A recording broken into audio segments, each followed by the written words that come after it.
देखो, सबसे पहली बात हमारी कमजोरी क्या है? हम परेशान हो जाते हैं। संसार में देखो तो परेशान, परमार्थ की तरफ देखो तो हम परेशान हो। ये हमारा आदत स्वभाव बन गया परेशान होना। थोड़ा सा धैर्यवान बनो, गंभीर बनो। कोई इस भारी से भारी विपत्ति में परेशानी स्वीकार करके विपत्ति से थोड़ी निकला जाता। सुलझो, ठीक है, विपत्ति आई, समस्या आई, इसका समाधान होगा। ऐसा थोड़ी कि हमें नष्ट कर देगी। अगर अभी हमारी बड़ी हानि हो जाती है, हम कल इससे बड़ा लाभ प्राप्त कर सकते हैं। हमको एकदम बिल्कुल गंभीर रहना है, इतने कमजोर नहीं बन जाना। अब वो गए तो क्या होगा, अब वो वस्तु गई तो क्या, पद गया तो क्या होगा। प्रयास किया था, ये पद मिला था, इससे बड़ा पद प्राप्त करूंगा, मैं इससे बड़ा महान बनूंगा। ठीक है, एक बार गिर गया, गलती हो गई, दंड भोगूंगा, फिर इससे ज्यादा संयम में रहूंगा। बिल्कुल मतलब एकदम फ्रेश दिमाग रखना चाहिए। पर अपने लोग क्या है, जरा सी बात में एकदम पछड़ा कर लेते हैं, एकदम कमजोर हो जाते हैं। ये बिल्कुल ठीक नहीं है। हम जीवन भर की यात्रा की बात कह रहे हैं, भारी से भारी कष्ट में भी मुस्कुराना, तो हमें बल मिला है, हमें भगवान की कृपा का दर्शन हुआ है, हमें उनका दुलार दिखाई दिया है।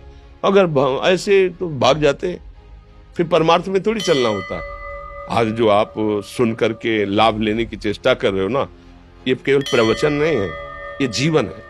अगर ये जिए ना होते ना तो ये इसका प्रभाव नहीं पड़ता, फिर वाणी का प्रभाव नहीं पड़ता। हम इसीलिए कहते हैं, जैसे आप लोग एकदम परेशान हो जाते हैं, तो बोलो क्या हमसे ज्यादा परेशानी होगी?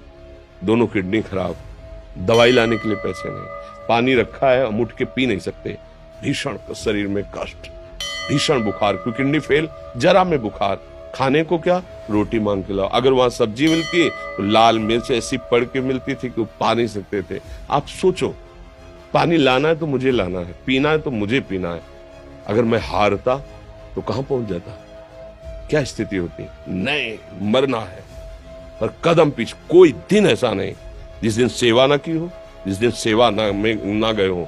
गुरुजी की सेवा में जाना है, पहले अपने को स्वस्थ साबित करना है, नहीं वो सेवा नहीं लेंगे। तुम बीमार हो, तुम कष्ट में, वैसे उनकी दृष्टि बड़ी शांत है। उनकी सेवा की, आके लेट गए, फिर हिम्मत की, अपनी श्री जी की सेवा की, मधुकरी नहीं गए, 3-3 4-4 दिन भोजन नहीं गए, पर सेवा नहीं छोड़ा, दिनचर्या नहीं छोड़ी। और उसका प्रधान कारण संयम, ब्रह्मचर्य, भगवदाश्रय, नाम जप, कभी हारने नहीं दिया। अभी भी थोड़ी देर बाद डायलिसिस शुरू हुआ, हारने, आपको हारे हुए नजर आ रहे हैं। शरीर में पीड़ा है, किडनी फेल है, ऐसा तो हम स्वस्थ बैठे हैं, पीड़ा है, बार बार प्यास लगती है, थोड़ा थोड़ा पानी मिलता है, लेकिन हम आनंदित हैं, हम प्रसन्न हैं। हम लड़ाई में हारे नहीं हैं, ना हारेंगे, हम जीत चुके हैं। हम अपने मालिक के भरोसे में अपना संवाद, तो वो ये हम अपनी बड़ाई नहीं बता रहे, हम आपको बता रहे समस्या। सोचो, तुम्हारे पास तो माँ है, भाई है, बहन है, परिवार है, कोई ना कोई तो है ना। मेरा किसी ने कभी जीवन में ध्यान भी नहीं दिया। क्यों? बचपन से बाबा जी बन गए, किसी से प्यार नहीं, किसी से संबंध नहीं, कोई जानकारी नहीं, हम कहाँ हैं, वो कहाँ, किसी से कोई मतलब नहीं। अच्छा, जवान साधु कौन श्रद्धा करे? कभी गांव जाने की हिम्मत नहीं पड़ती कि रोटी मांग ले, पता नहीं लोग क्या सोचेंगे, क्या भावना कर ले। हम दरवाजे पे खड़े हैं, क्या कैसी भाव, जो हमारे सामने आकाश वृत्ति से आया यौवन अवस्था में, वही पाया, अन्यथा भूखे रह गए।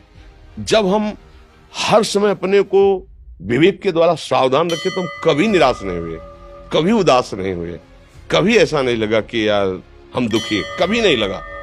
उसी का फल है कि उस सुख का संकेत मिल गया जहां दुख की निशानी भी नहीं है। वही उसी के बच्चे हो, हम सब उसी धातु से बने हुए हैं। हम इतना क्यों परेशान हो जाते हैं? हम ये देखते हैं, अपने लोग थोड़ी बात बिगड़ गई परेशान, नहीं बिगड़ी तो बिगड़ जाने की संभावना में परेशान है।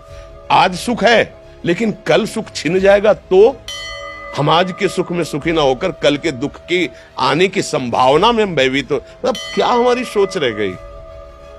हमको इतना बलवान बनना है कि सुख और दुख दोनों हमको छू न सके।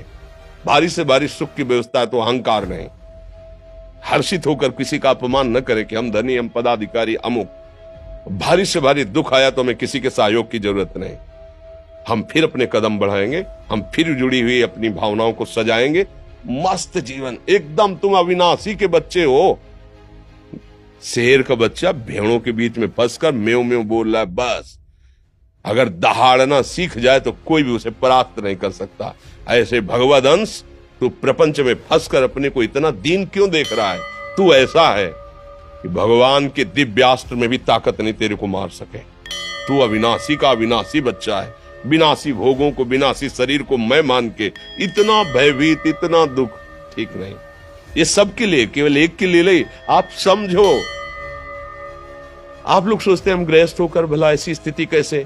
जनक जी सुखदेव जी के गुरु हैं और राजा हैं, महल है, रानियां हैं, नौकर है, चाकर। क्या सुखदेव जी जिनके शरीर में लंगोटी भी नहीं है, दिगंबर, परमहंस, परमहंस के गुरु हैं जनक जी जो राजा हैं। समझो आप ऐसा ना सोचे कि हम नौकरी कर रहे हैं, हम संसार में, हम गृहस्थ हैं, हम आध्यात्मिक की ऊंचाई पर नहीं चढ़ सकते। नहीं, आप एक सरकारी नौकरी या आप किसानी या व्यापार करते हुए आप एक अध्यात्म की ऊंचाई में चढ़ सकते हैं। और अध्यात्म ही है जो तुम्हें इस माया के दुख सुख से ऊपर उठा सकता है। दूसरा, चाहे जितनी संपत्ति आ जाए, आप सुखी नहीं हो सकते। सब देख लो, आंख खोल के देख लो, अध्यात्म ही है जो तुम्हें हर कष्ट सहकर मुस्कुराकर जीने का रास्ता बता देगा कि आप आनंदित हो जाओगे। कुछ नहीं बिगड़ा, अध्यात्म है तो कुछ नहीं बिगड़ा, अध्यात्म नहीं है तो कुछ नहीं बना, कुछ हाथ नहीं लगने वाला।